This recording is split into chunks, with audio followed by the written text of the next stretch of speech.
EOW द्वारा नगर निगम के master कर्मी की शिकायत के अनुसार 2 वर्षों तक जांच करने के बाद आज सुबह तड़के 4 बजे नगर निगम के कार्यालय और गुलमोहर ग्रीन कॉलोनी में सर्चिंग नोटिस के आधार पर कार्रवाई को अंजाम दिया गया, जहां से अभी तक कुल 1,84,00,000 का आकलन किया गया, जबकि 20 वर्षों से नगर निगम में नौकरी कर रहे हैं। इंदौर ईओडब्ल्यू के अधीक्षक रामेश्वर सिंह यादव के मुताबिक नगर निगम में 20 वर्ष पहले नगर निगम में मास्टर करने के बाद सदस्य हुए चेतन पाटिल यहां पर ईओडब्ल्यू द्वारा कार्रवाई को अंजाम दिया गया। बताया जा रहा है कि 2 साल पहले शिकायत मिली थी, उसके बाद जांच पड़ताल करने के बाद में आज सुबह 2 अलग-अलग टीम गठित की गई थी, जिसमें 3 से 4 वरिष्ठ अधिकारी शामिल किए गए थे। नगर निगम के कार्यालय और सुकलिया स्थित गुलमोहर कॉलोनी के 3 मंजिला मकान पर कार्रवाई की गई है। दोनों ही स्थान से ईओडब्ल्यू इलेक्ट्रॉनिक उपकरण और दस्तावेजों से जुड़ी हुई फाइल जब्त की गई है। बताया जा रहा है कि एनआरआई सम्मेलन के दौरान 4 करोड़ रुपए के पौधे साजो सजा के लिए लगाए गए थे शहर भर में, जिसकी खरीद की गई थी और उसी से जुड़ी हुई टेंडर की फाइल है और दस्तावेज भी बरामद किए गए हैं। साथ ही अभी तक की कार्रवाई में बताया गया कि 20 साल की नौकरी में 17 लाख के करीब इनकम और सैलरी होना पाई गई थी, लेकिन अभी तक आकलन में 1,84,00,000 की संपत्ति सामने आई है, जिसमें मकान, वाहन और बीमा पॉलिसी, सोने चांदी के जेवरात सहित अन्य संपत्ति शामिल की गई है, जो कि चल अचल दोनों हैं। इसमें से बैंक खाते में 40 लाख और 1.5 लाख रुपए नगद पाए गए। ईओडब्ल्यू द्वारा प्रेस वार्ता कर पूरी जानकारी दी गई। अभी फिलहाल सारे दस्तावेज और उपकरणों की जांच की जाएगी, उसके बाद ही सही आकलन की बात कही जा रही है। हार्दिक प्रजापति की रिपोर्ट। ये आरोपी चेतन पाटिल पिता श्री विनायक राव पाटिल ये वर्तमान में नगर निगम इंदौर में उद्यान अधिकारी के पद पर पदस्थ हैं। इनके विरुद्ध हमारे पास आय से अधिक संपत्ति और इंदौर नगर निगम में पौधों की खरीदी में बड़ी मात्रा में भ्रष्टाचार की शिकायत हमारे पास थी। शिकायत रजिस्टर कर किए जाने के उपरांत उसमें जब जांच की गई तो ये ज्ञात हुआ कि मूलतः ये व्यक्ति मास्टर कर्मी के पद पर भर्ती हुआ था और तुलनात्मक रूप से जो इनका वेतन है वो बहुत कम पाया गया इनिशियल दौर में। इस आधार पर हमने जो हमारी एसओपी है उसके अनुरूप माननीय न्यायालय से सर्च वारंट प्राप्त करके आज 2 टीमें इनके यहाँ सर्च कर रही हैं।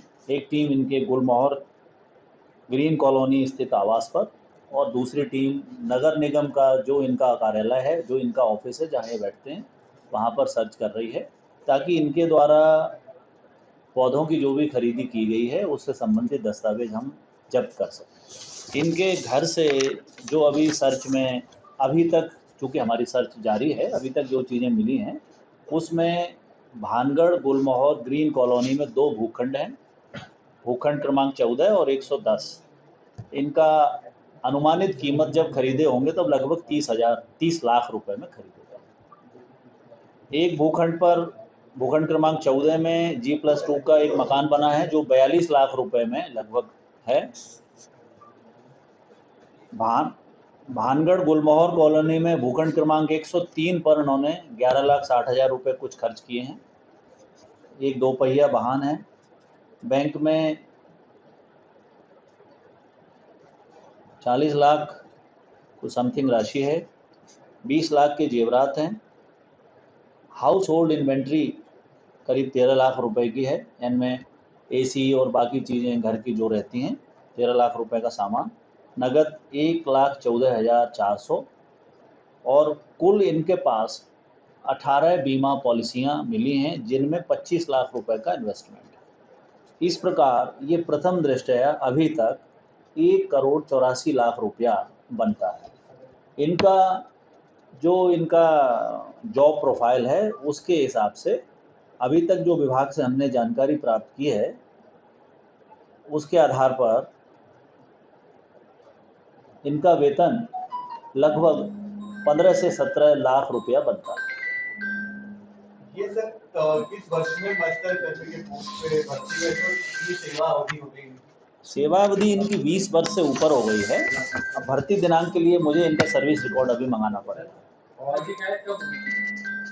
शिकायत लगभग इनकी 2 साल पहले हुई थी और इसमें जांच चल रही थी, पर जांच के बाद जब वेरीफाई हुआ और तथ्य इस प्रकार से सामने आए, फिर हमने इसमें एफआईआर करने का निर्णय लिया। सर, इस तरह के घोटाले से संबंधित शिकायत इसमें शिकायत के 2 बिंदु थे। एक बिंदु था आय से अधिक संपत्ति का और दूसरा बिंदु था नगर निगम में इन्होंने 4 करोड़ रुपए की राशि से पौधे खरीदे गए थे, उसमें अनियमितता की शिकायत थी।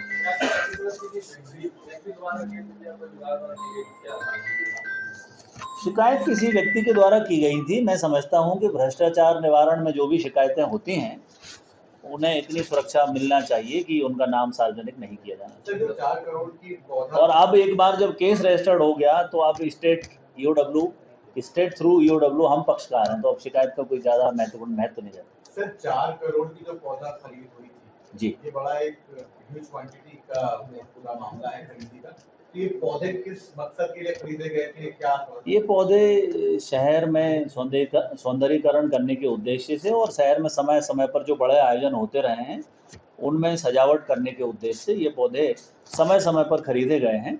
इनमें एक टेंडर कोई 4 करोड़ का टेंडर होने की जानकारी मिली है। अभी उनका ऑफिस हमने सील कर रखा है। ऑफिस में सर्च के उपरांत सारे दस्तावेज जब प्राप्त करेंगे, जो डॉक्यूमेंट सामने होंगे, उसके आधार पर जो मूल्यांकन किया जाएगा वो उसका विवरण तब दिया जाएगा। और भी आयोजन हुए हैं पेड़ों से संबंधित, पौधारोपण से संबंधित, क्या वो भी जांच के दायरे में आएंगे? अब इनके कार्यालय से जब दस्तावेज प्राप्त हो जाएंगे, उनमें से जो भी ऐसी एक्टिविटीज़ होंगी जिनमें की अनियमितता है उनका हम जो है परीक्षण करेंगे। 4 करोड़ की जो खरीदी हुई इसमें क्या प्रवासी भारतीय सम्मेलन के आसपास की खरीदी हुई है, उसके लिए हुई थी क्या? अभी दस्तावेज एक बार मेरे पास आ जाए तो उसके बाद ही कह पाऊंगा। अभी ये इनके खिलाफ आपने मुकदमा कायम कर दिया? जी हाँ, हम इनके खिलाफ हमने धारा 7C, 13(1)(b) और 13(2) PC एक्ट में केस रजिस्टर्ड किया है। परिवार के लोगों के नाम कुछ मिला है, अपने बच्चों के नाम? हाँ, इंश्योरेंस पॉलिसी जैसे मैंने आपको बताया कि 25 लाख करीब रुपए की पॉलिसी है, उसमें पत्नी और बच्चों के नाम ही है। वो जो अचल संपत्ति का जिक्र आपने किया, भूखंड और मकान, ये किसके नाम पे, इनके नाम पे या फैमिली के नाम पे? 2 इनके नाम पर हैं, एक पत्नी के नाम पर है। ये चेतन पाटिल साहब के घर पे धारा 7C, 7C, 13(1) और 13(2) 13(2) PC act, prevention of corruption, Chetan Patil के घर पे मौजूद थे। घर पे मौजूद।